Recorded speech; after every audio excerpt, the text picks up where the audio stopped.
Nike. It's one of the biggest and most well-known brands in the entire world.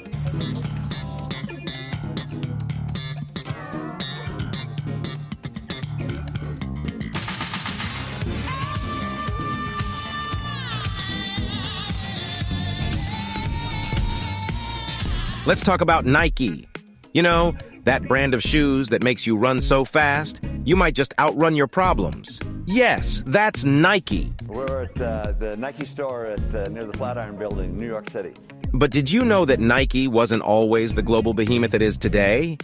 Nope, it all started with a kid who had absolutely $0 in his pocket. That's right, Phil Knight, the founder of Nike, started his journey to greatness with absolutely nothing but a dream and a shoestring, quite literally. Now, I don't know about you, but I can barely get out of bed in the morning without a cup of coffee and some cash in my wallet. But Phil, he just went ahead and created one of the most iconic brands in the world. Talk about being a legend. So let's kick back and take a look at how this kid with $0 made it big. Now, let's get down to the nitty-gritty of Phil Knight's early life. Phil was just like any other kid, except that he was super into sports and was always up for a game of anything. Whether it was basketball, baseball, or even frisbee, Phil was always ready to put his skills to the test. And you know what they say, practice makes perfect. So, when Phil wasn't playing sports, he was studying like crazy, getting his degrees in accounting and business administration. I mean, who knew that someone so sporty could be so academic, am I right? But let's not forget the most important thing about Phil's early life, his hair. That's right, I said it, his hair. You see, Phil had the most magnificent mane of hair that could give any 80s rock star a run for their money. I mean, seriously, it was a sight to behold. It's no wonder he had such great business ideas with all that hair power boosting his brain cells. So if you're ever stuck in a creative rut, just remember to let your hair down if you have any and let the ideas flow. Now let's dive into the creation of Blue Ribbon Sports. Phil was just a young pup fresh out of college when he decided to start his own company.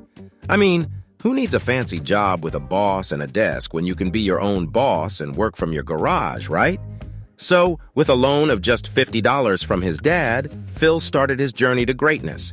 And you know what? He didn't even have a fancy business plan or a bunch of investors to back him up. Nope, he just had a dream and a whole lot of determination. You go, Phil! But let's not forget the most important part of this story, the shoes. You see, Phil was super into running, and selling shoes, of course, so he decided to import some shoes from Japan and sell them in the US. I mean, what could go wrong? Right? Well, a lot, actually. But Phil was not one to give up easily. He traveled all the way to Japan to convince the suppliers to work with him and ended up striking a deal that would change the course of his life. And that, my friends, is how the legend of Nike began, with a kid who had nothing but a dream and a pair of imported shoes. So Phil Knight had started his own company and imported some shoes from Japan. Now what?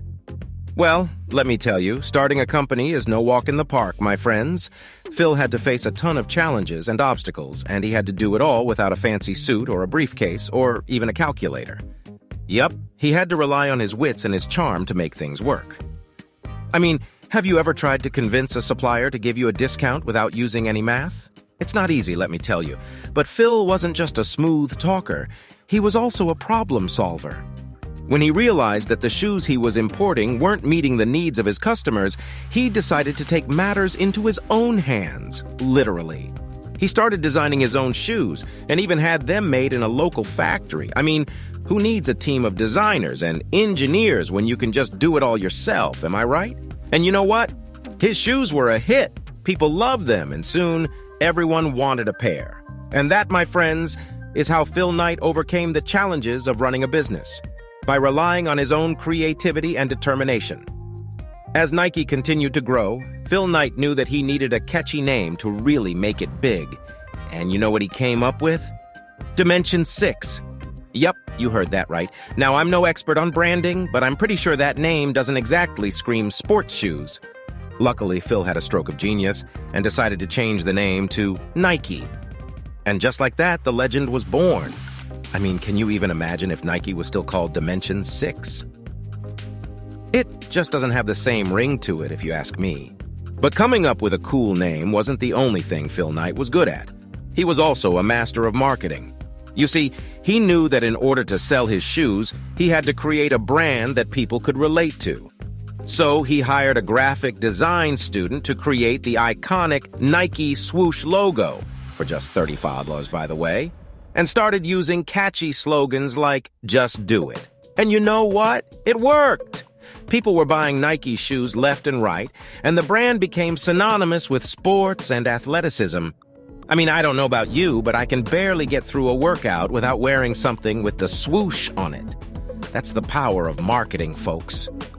As Nike continued to grow, Phil Knight realized that he needed to start thinking about the bigger picture. He knew that in order to really make it big, he needed to expand his business beyond just shoes. And that's exactly what he did. He started creating all kinds of athletic gear, from clothes to hats to bags. I mean, you name it, Nike probably makes it. And you know what? People loved it. It was like a one-stop shop for all your athletic needs. And let's be real, who doesn't love a good athleisure outfit? But Phil wasn't just thinking about expanding his business, he was also thinking about giving back. You see, he had always been passionate about philanthropy, and he knew that he wanted Nike to be a company that made a difference. So he started the Nike Foundation, which aimed to help fight poverty and support girls' education around the world. And you know what? The foundation has made a huge impact, helping millions of people in need. So not only was Phil Knight a master of business, he was also a master of giving back. Now that's something we can all aspire to. As Nike continued to grow, it started to face some serious competition from other big brands.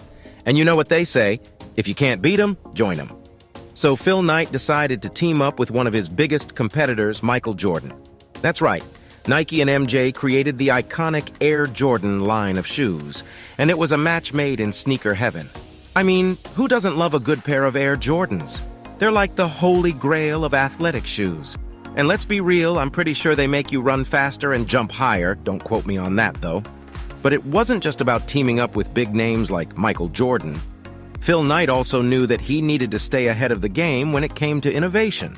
That's why he started investing in technology and research to create shoes that were not only stylish, but also functional. The multi-billion-dollar company started with founder Phil Knight selling shoes out of the back of his car. I mean, have you seen the Nike Flyknit shoes? They're like a work of art, and they're made with cutting-edge technology that makes them ultra-lightweight and super comfortable.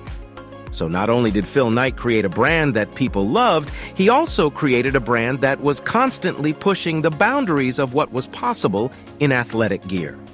This is one of my favorites because this is a store devoted to running, and that's kind of the basis of the whole company. So it's always great to come back to this, and it's really kind of a center of running for New York City. They have a lot of runs, fun runs that start here early in the morning.